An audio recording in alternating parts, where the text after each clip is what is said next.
The Battle of Log, Siege at Tranholm Olga file is being played Creative Commons. Well, that was almost a perfect intro, but I messed one thing up. This baby. The Battle of Logs.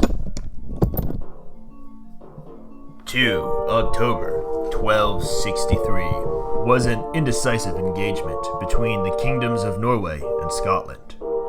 On the Firth of Clyde near Log, Scotland, the conflict formed part of the Norwegian expedition against Scotland in 1263, in which Håkon Håkonarson, King of Norway, attempted to reassert Norwegian sovereignty over the western seaboard of Scotland.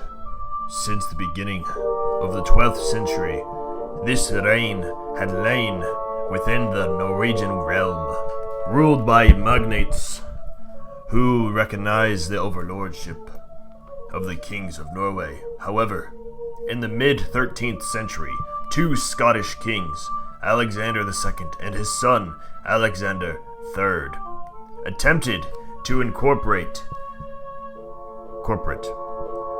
the reign into their own realm. Following failed attempts to purchase the islands from the Norwegian king, the Scots launched military operations.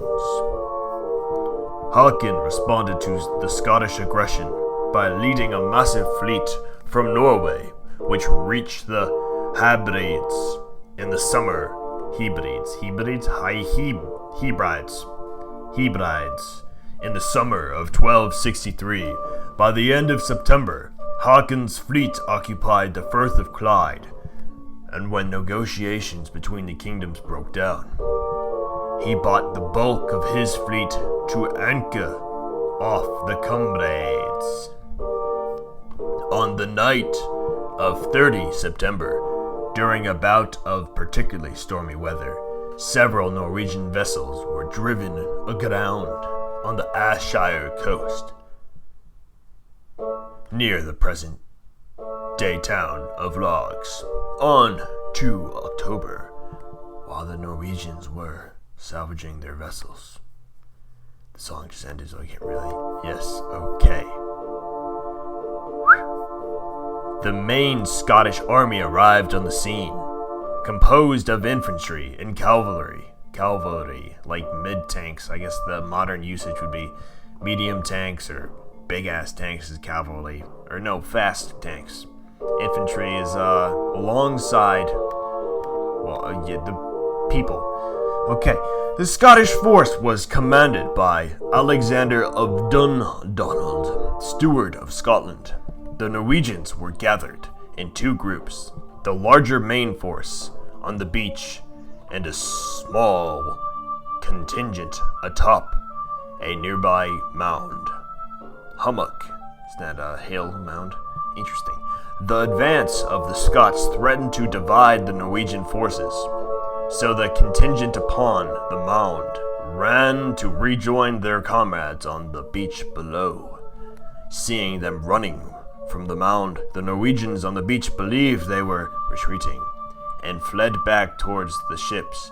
Fierce fighting, truculent fighting, took place on the beach, and the Scots took up a position on the mound formerly held by the Norwegians. Late in the day, after several hours of skirmishing, the Norwegians were able to recapture the mound. The Scots withdrew from the scene, and the Norwegians were able to reboard their ships. They returned the next morning to collect their dead. The weather was deteriorating, and the Håkon's demoralized forces turned for home. The Håkon's campaign had failed to maintain Norwegian overlordship of the seaboard, and his native magnates, left to fend for themselves, were soon forced to submit to the Scots. 3 years after the battle, with the conclusion of the Treaty of Perth, Magnus Håkonsson, King of Norway, ceded Scotland's Wait, wasn't the Treaty of Perth where... No, never mind. Never mind. Ceded Scotland's western seaboard to Alexander III. I'm taking way too long to read this, I guess. And thus the centuries-old territorial dispute between the consolidated kingdoms was at last settled. Although, albeit, the Battle of Logs was apparently not considered a significant event by contemporaries. Later, partisan historians transformed it into an event of international importance. Today, most scholars no longer subscribe to such a view, and instead accord it just an important place in the failed Norwegian campaign. The battle is commended in Largs by an early 20th century monument, and the festivities held there annually since the 1980s. Alright. How much time do I have? Oh, I have plenty of time. Yay! Time efficient for once. I can look at pictures too. The Battle of Logs. Part of Scottish-Norwegian War. Ooh, yes. Ooh, yeah. There's a guy on the ground. He's like sliding down. Lifeguard, entry the pool. That's what he's doing. Entry in the pool. Ooh, I'm going for a swim. And some guy's just dead. He's dead. Headshot. Or, whoa, no, he looks like he died, you know, that zombie move style with Brad Pitt. Just silly. Detail from Williams Hall's mural of the Battle of Logs in the Scottish National Portrait Gallery. Yes, dude, the date, the place, inconclusive, belligerents, these guys. Ooh, yeah, leaders. Okay, let's look at leaders. Ooh, cool. Cool. Strength. Whoa. Whoa. Casualties. Ooh, Alright. Sources.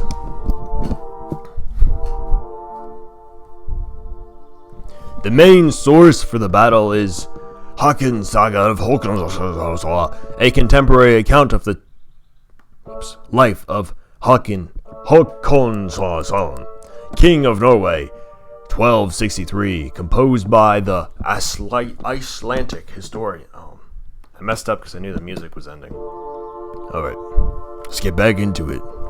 Icelandic historian Sturla Þórðarson, 1284. Although the saga describes the events purely from the Norwegian perspective, its narrative of the battle appears to have been drawn from eyewitness accounts, and it is the most detailed source available for the Scottish-Norwegian conflict. A contemporary Scottish perspective of the events is preserved in a brief entry within the Chronicle of Melrose, first penned at Melrose Abbey in the last quarter of the 12th century.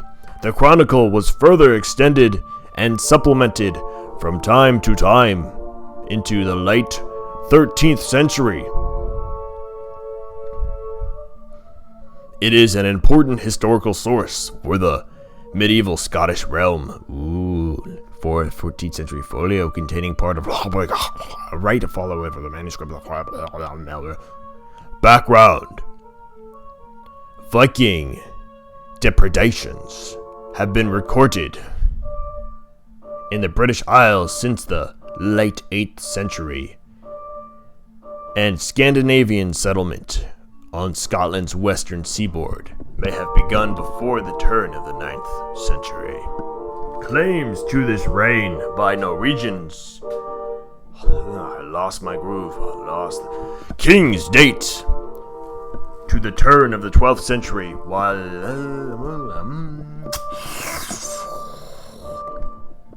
when Magnus Olfus Fun, King of Norway, 1103, established himself in Hebrides and the Isle of Man. Direct King Norwegian control ended with Magnus' death, after which the Hebrides and Man, known to the Norwegians as the Southern Isles, were controlled local. were controlled by local dynasties for over a century and a half. In the first half of the 13th century, the seaboard was controlled by two main power blocks, one consisting of the Man, Lewis, and Hadis, and Skye, controlled by Parrillinau descendants of Gudred Crovan, 1095. The other consisting of mainland territories in Argyll and the islands of Islay, Jura, Mull, and possibly Uist, controlled by the descendants of Somerled, 1164, as part of the far-flung early 13th century Norwegian realm. These island rulers recognized the overlordship of who could have been the King of Norway, 1263. How much time do I have now with all that bungling about? How much bungling? Dang, too much bungling. Okay, yeah, Finn.